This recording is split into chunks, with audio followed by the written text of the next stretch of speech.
Я родилась здесь, в поселке Котомыш, Так. Красновишерского района, Да. в 1936 году. Так. Вот. А оказались в Рябинино как? А в Рябинино я уже переехала, когда замуж вышла, в 23 года. Так. А, А закончила, когда учиться в педучилище, я работала в Черне 3 года. так. А как вообще к этой трагедии отношение семья имеет ваша? Кто? Родители как оказались здесь? В Рябинино? Родители, да, Рябинина.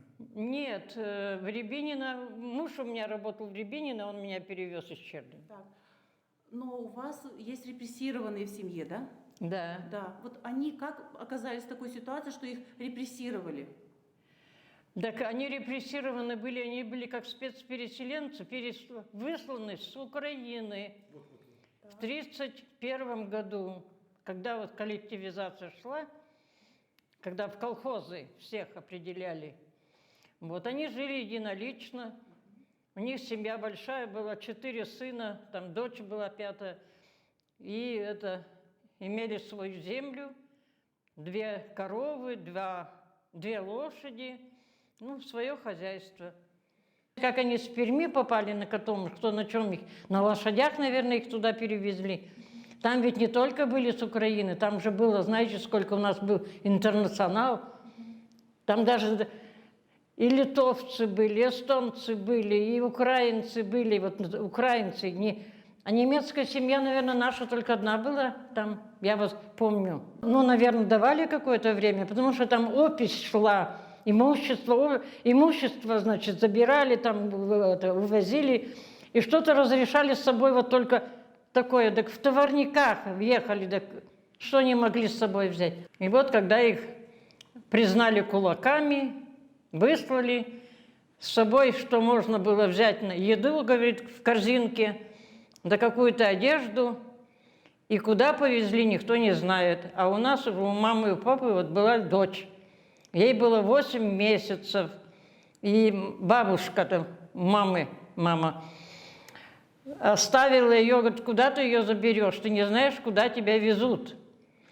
И оставила этого ребенка в себя, 7-месячного, а потом и бабушку забрали. И эта девочка росла до 10 лет с тетями, там 2 тети оставались, одна больная была, потом привезла ее сюда, ее не выслали никуда, а вторую выслали в Казахстан. Мужа посадили, а ее с 4 детьми в Казахстан. Дети там в Казахстане умерли, она одна осталась. Ну и вот, прошло 10 лет, уже перед самой войной, вот эту мою сестру привезли. Она ни папу, ни маму не знала, дядя, тетя, значит, вот. И сколько она... Кто привез? Как так привезла у мамы сестра, вот которая больная оставалась, там ее никуда не девали. То есть они переписывались, они знали, что... Наверное, да, потому что я и удивляюсь, думаю, как они вообще... И вот это с Казахстана тетя, как знала этот адрес-то, видно, они переписывались. Ну, вот таким образом привезли ее перед самой войной. Вот, это было в 1937 году, ну, родители строили поселок, там была глушь, лес, был барак один, говорит, на 80 человек, ну, видно, на нарах там и, в общем, где располагались. Работали в лесу, ни машин, никаких тракторов, ничего не было, лошади. И у них даже у папиного брата, меньшего, он тоже был тут выслан, была специальность, называлась коновозчик. Коновозчик. Он возил лес на лошади. Коновозчик. И вот когда я читала вот эти дела, там так и указано, что у него специальность коновозчик. Вот таким образом. И они в 1937 году, когда началась вот эта ежовщина, когда всех репрессированных, значит, начали перебирать, там, какие им давали. Ой, так я читала вообще, не знаю, совсем вот никаких схожестей, ничего нет. Поселок глухой, ни света не было, ничего, люди жили без паспортов. Паспорта ведь не давали, им нельзя было никуда выехать, только вот работа. Хочешь жить, значит это. Пережили очень страшный 1933 год, голодовка, когда была. Она была по всей России, голодовка. Вот, там ели подножный корм, и кору с дерев, говорит, каких вот помягче кора, которые от липы до чего жевали. Вот, пережили.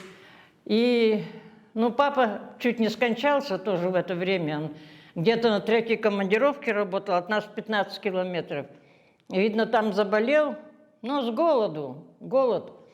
Ведь самое последнее, что у них было вот в поселке у людей, там какое-то последнее платье в деревню поменять хоть на какую-то картошку. Вот. Они больно-то пускали, люди пришлые, чужие. Так вот с этого там у нас была деревня Немзя, называлась 7 километров. Так эту дорогу до Немзи так и называли смертельная дорога. Вот. Потому что прямо вот человек падал, его тут и прихоранивали. Вот эта дорога была трупами усыпана. Ну, пережили вот это. И вот он с командировки-то, добирались они до нас, это 15 километров до дому. Добирались они 2 суток. Он вот повиснет маме руки, говорит, вот так на плечо. И она идет и как бы тянет его. Вот. Прошли сколько-то, сели. Опять прошли сколько-то, где-то ночевали, не знаю еще. Пришли через 2 суток. Ну, пережили 1933 год, потом, значит, уже в 1936-м я родилась, в 1937-й, 1938-й уже появился какой-то коммерческий хлеб. Его продавали в Красновишерске. И вот, чтобы за ним сходить, за этим хлебом, это пешком, так, 22 километра, 7 километров до Нижней Язьвы, и там 15. 22 километра. А вы знаете, пойти нельзя. Комендант ловили. Вот люди, значит, утром раненько, говорит, уходили, женщины, и в кустах прячутся. Ну вот когда-то доберутся до Красновишерска, возьмут там буханки 2, купят этого хлеба. А надо обратно. И вот затемна, чтобы опять их не поймали, штраф большой. Вот. Ну, немножко уже как-то своя, говорит, пекарня тогда стала, уже что-то, какой-то хлеб. Первый хлеб, говорит, мы взяли буханку, сели за стол и съели. Мама говорит, вдвоем сели, съели. Вот. Так, 37-й, 38-й, значит, 39-й, 40-й год. На 37-м, значит, отца из Красновишерска приезжает ранним утром машина. 5 часов, мама говорила, через час, чтобы был готов. Куда, чего, значит, это. Его забрали, он ничего с собой, никаких, увезли в Красновишерск. Был суд.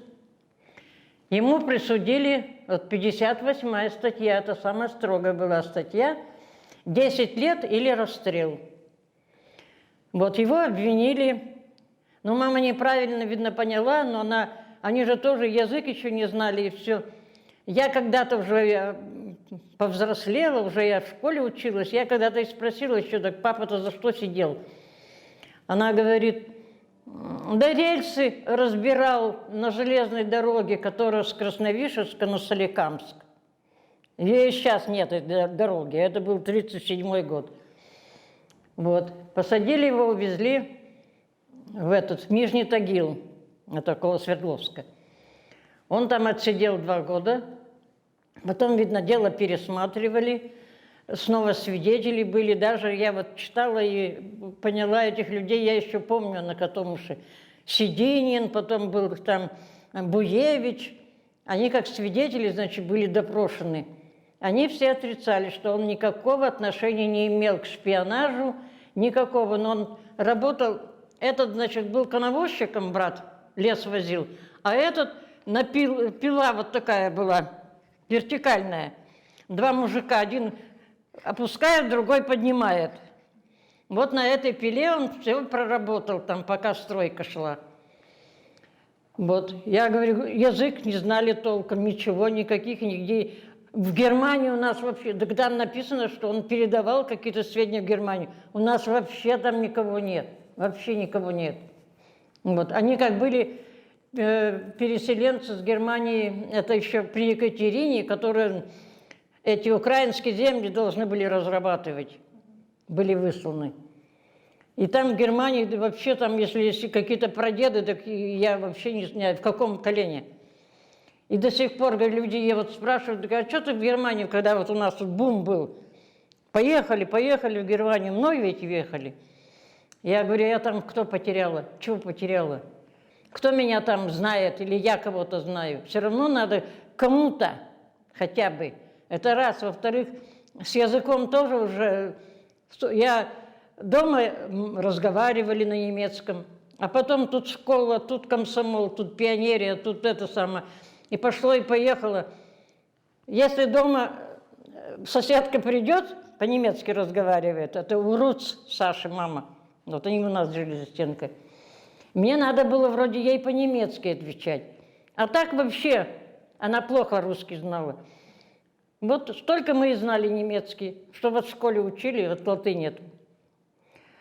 Вот. Но у меня была сестренка еще маленькая, вот она родилась где-то в 1938 году, а умерла вот она в 1940-м, в 1941-м. Вот тогда от дизентерии, вот как раз в 1942 год. Она лопотала на обоих языках. Если к нам кто-то пришел из русских, она будет по-русски разговаривать. Если никого нет, с мамой она лопочет по-немецки. Вот. Так что вот такая вот у нас там была сначала. Вот. Потом 1942 год, а отец-то вернулся через 2 года, но он буквально пробыл, наверное, с нами год, потому что в 1942 году его взяли в трудармию, отправили. Значит, когда его там реабилитировали, из тюрьмы выпустили, у него стаж установили, все, значит, признали его невиновным. И это. А в трудармию-то забрали. И забрали без права переезда. Ну вот у нас ведь тоже тут, сколько в Рябинино жили, семьи. Отец, вернее, отец тут был в трудармии, а жена, значит, могла приехать, а ему нельзя было туда в семью ехать. И вот сколько у нас тут поженились еще, эти мужчины. Ну и вот. И он так в Карпинске, там на севере Свердловской области, работал при шахте пробнаборщиком. Вот. Но он к нам приехал, повидались мы первый раз. Это уже было, я уже училась в педучилище. Он приехал, мне было 30, так, нет, то ли 20, нет, что-то я вру. Ну, в общем, он приехал, я как раз в это время уезжала в Ялту. Путевку давали такую, это май месяц. И мне туда, никаких разговоров, ничего ведь не было, ни телефонов. Мне приходит письмо, у тебя приехал папа. И я бросила всю эту путевку, неделю я там не дожила. Она была как туристическая путевка. Мы из этой Алушты и в Ялту ездили, и в Новороссийск ездили. Я все бросила и приехала. Но я его еще застала. Ну, чужой человек, чужой. Ну, с мамой они так разговаривали, как брат и сестра вроде, как вот увиделись. Вот.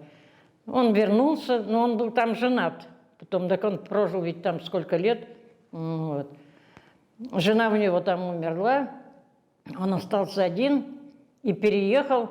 А вот когда мы первый раз к нему поехали, я уже училась на 2-м курсе, мы к нему приехали, с женой он еще жил этой, и он вот эту старшую сестру-то звал к себе. Ну, у нас какая уже работа никакой не было на поселке. Люди разъезжались, кто куда, искали работу. Она согласилась, переехала к нему туда.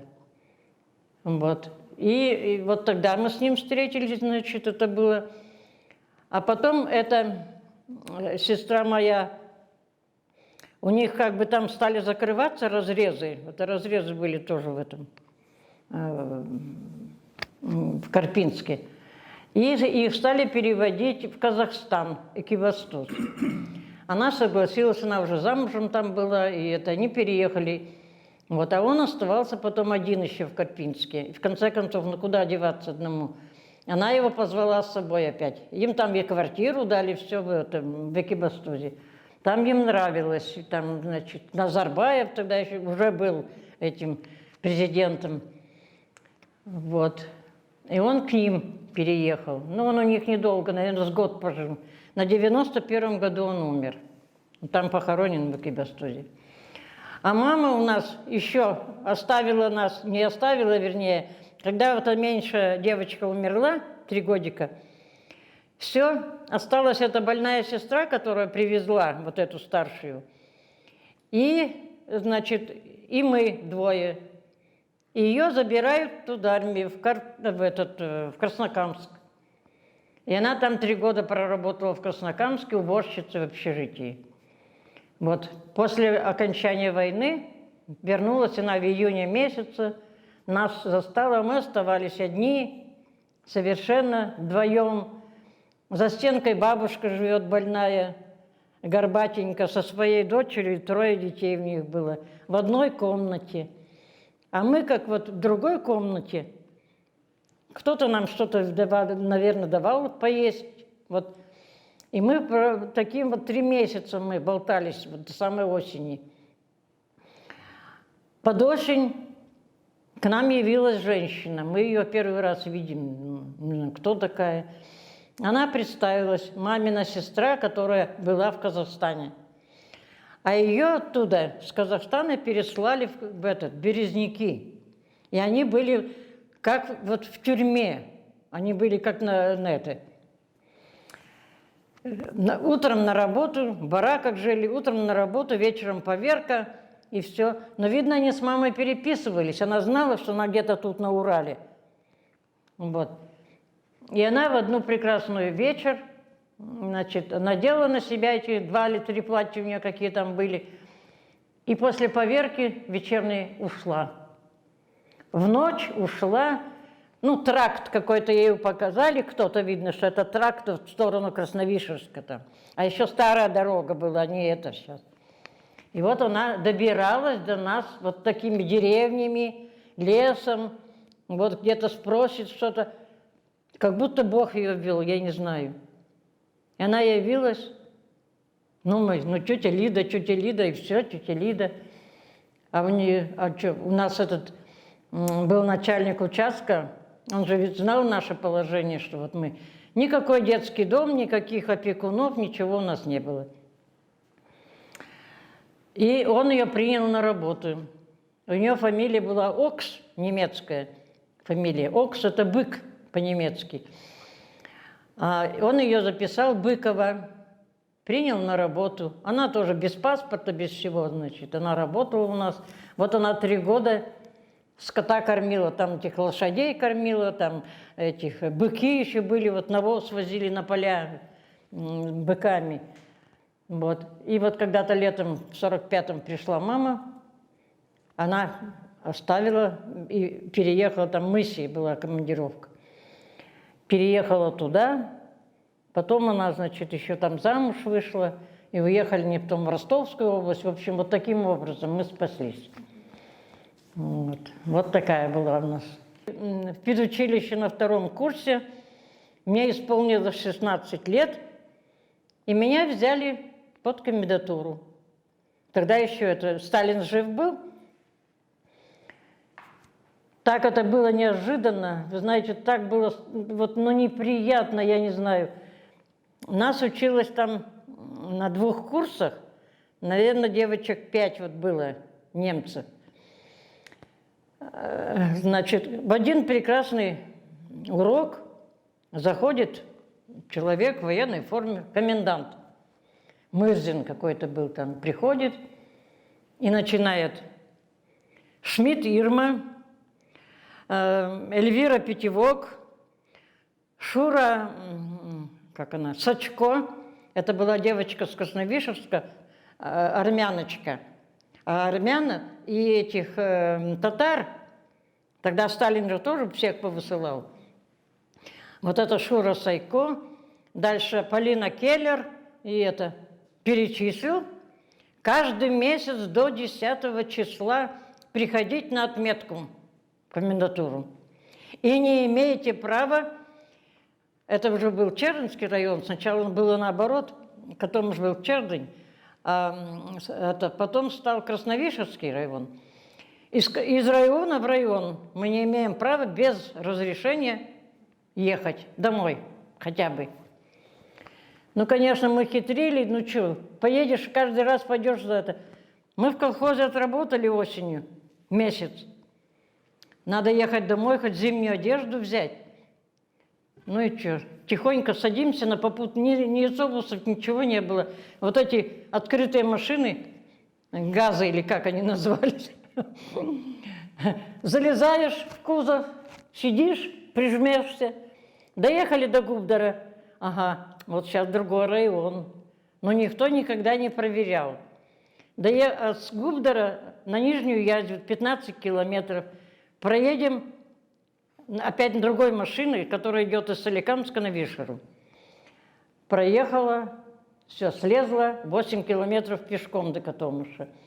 И вот таким образом, значит, это ни разу, конечно, не ловилось, но было вот так противно вот идти в этот... Надо домой к маме съездить, ну, хоть что-то вот забрать, вот одежду или там в каникулы хотя бы. Надо идти за разрешением. Вот какие враги были. А потом уже, это был, так, 54-й год, когда уже Сталин умер, в 54 году сняли все эти комендатуры, и все, и стали выдавать паспорта. И мы получили паспорта, и тогда уже мы были свободны. Очень много таких людей. И, знаете, жили очень дружно. Вот я даже сейчас сравниваю, по истечению такого времени, у нас вот в околотке за стенкой жила немецкая семья, через дорогу там муж был русский, она была немка. Здесь жили Мецлеры, значит, большая семья. Вы знаете, помогали друг другу. Без всякого, вот, что вот привезли сено, они видят, сено подвезли, надо же его прибрать, пока дождя нет. Смотришь, Володя с вилами идет, Мецлер с граблями идет. Никто вроде не звал, бегаешь уже, суетишься, надо прибрать и все. Они придут и помогут. Сейчас, вы знаете, высокие заборы, никто никого не признает. Жили дружнее, лучше жили. Она, конечно, она была очень рада, что нас еще живых застала. Во-первых, переписка была плохая, мы же ничего не знали. Только мы уже поняли, когда что война кончилась, что мама приедет. Я помню, что мы с сестрой неделю, наверное, бегали, там луга сначала, потом дорожка все по лесу. Так мы бегали каждое утро маму встречать. Вот. Но она, отец, когда она освободилась, отец звал ее туда, в Карпинск. Приезжайте сюда. Она пожила в городе, она говорит, каждый листочек свекольный ходить на рынок покупать я больше не буду. Я буду трудиться, я буду держать эту корову, а корову, между прочим, сохранили. Но она уже была у 3 хозяев, доили уже через 2 дня. Там. Да и с сеном было трудно, надо же ни техники, ничего надо было готовить. Ну и вот таким образом я буду работать и это самое, семью содержать. Свою бабушку, она так, ее тоже куда-то выслали, она ничего не знает. Но только она потом узнала, что... Через кого она узнала, что вроде она выслана была куда-то на Кольский полуостров. Куда-то туда, вот, на запад. Вот. И где она похоронена, где она, ничего не знает.